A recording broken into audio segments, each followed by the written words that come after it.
Magandang araw po sa ating lahat. Ito po ang EDG Mix Vlog. Andito naman po tayo sa panibagong episode ng vlog po natin about po sa mga binibentang properties.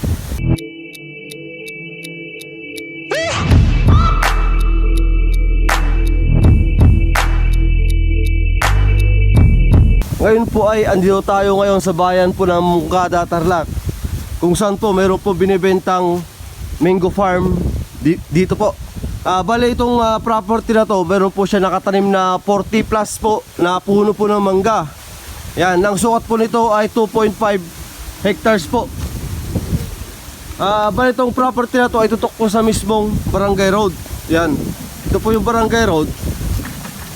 Kung mapakita ko po sa inyo, ito po yung barangay road. Tapos yung poste po ng kuryente, nandun po yung poste ng kuryente.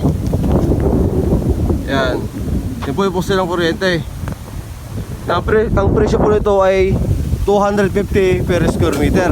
Bali po ang frontage po nito ay nasa 50 meters na frontage po. Pero din po siya mga nakatanim dito na mga fruit bearing trees. Yan, may po dito kay Mito, kawayan, ito kay kasama ito, kasama. Yan, kasama po yan. Ito po yung harap ng property. Yan, bali po ang layo sa mismong provincial road, nasa 2 kilometers. Ang layo niya po sa mismong provincial road.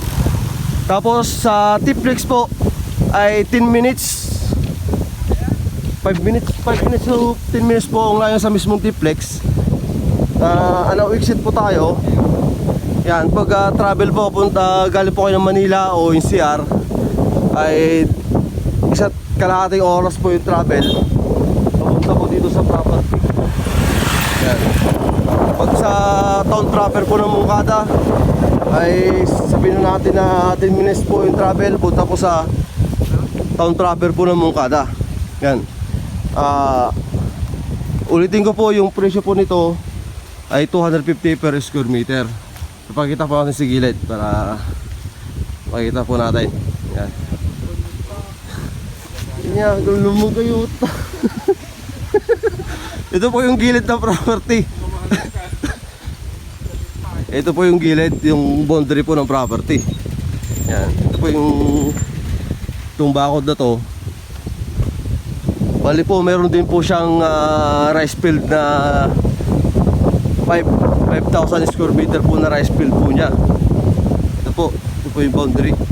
Mula po kanina doon sa nagsimulan po natin ng video, yun po yung boundary. Tapos dito po, yan, sa lahat po ng interested buyer po dyan na naghanap po ng farmhouse or mango farm, baka ito po yung hinahanap nyo ngayon.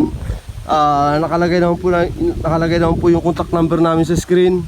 Tapos Facebook account po. Paki-direct message nyo na lang po kami. Yan, uulitin ko po, ang sukat po nito ay 2.5 hectares na ang presyo po niya 250 per square meter. Yan po. Ito po yung barangay road. Yan. Kaya tawagan nyo na lang po kami kung interesado kayo sa property na to. Hanggang dito na lang po yung vlog po natin. Maraming salamat po.